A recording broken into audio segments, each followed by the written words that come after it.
So in this video, we'll talk about that how we can turn on the story point into the JIRA. So in a JIRA, whenever we are creating a task or story, we want to know that where we can put the story point or how we can enable the story point. So let's say that I'm going to create a new story. So I'll click the create and then I'm going to create a new story, but there is a no story point is available, and that's the reason when we are doing a sprint or when we are uh, going to the backlog and doing the sprint planning, we are unable to find out that what is the point or total point of this sprint.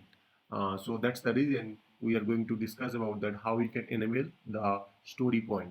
To enable the story point, what you have to do, you have to go to the projects. Under the projects you have a features, and under the features you will have a one features called estimation. So you can see this is the estimation. So if you turn on this estimation, there will be a one field called, so once you click the estimation, you have options called time or story point.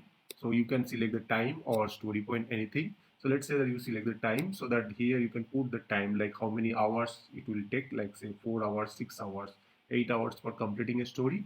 Or you can just put the story point, like a story point like this story is equal to how many story standard story. So let's say this is a big story, it can take 4 story point, so you can mention the 4 story point. Or maybe you can select the time. So I'm just selecting the story point at that moment. Depending on your use case, if you want to put the time, you can select the time also.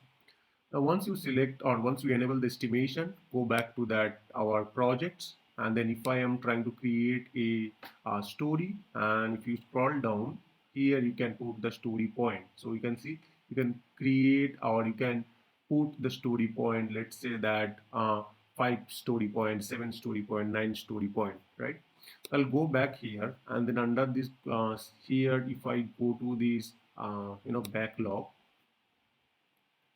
and here you can see if I open this store, let's say task, and then here if I add this story point estimation called 5 and then click OK, and you can see after that it is showing the 5. So right now it started point of the story, so 5 point is there. So each story you can put the point, and again this one will click again here, and then if you scroll down here we have a story point. I'll say that 2 point and then click OK. And once we do that, you can see it is updated right now, and this is showing that 2 because the 2 story point is to do list. So instead of count, previously it was showing the count, how many story are left, right? Now it is showing that count. So to do list we have a 2. So let's edit this one is also to do list. So I'll change this to story point equal to 3. Now if we or maybe 7, I'll put the 7 story point. Now if you see that the to-do list in 9 point, and this is to do, it's all the to-do story or task point is getting added and showing here, and all the in progress story point is getting added and showing there. So this way you can understand that for this sprint how much story point you are going to use that. So that's it for today. If you have any question, let me know in comment section. Thank you very much. Have a great day.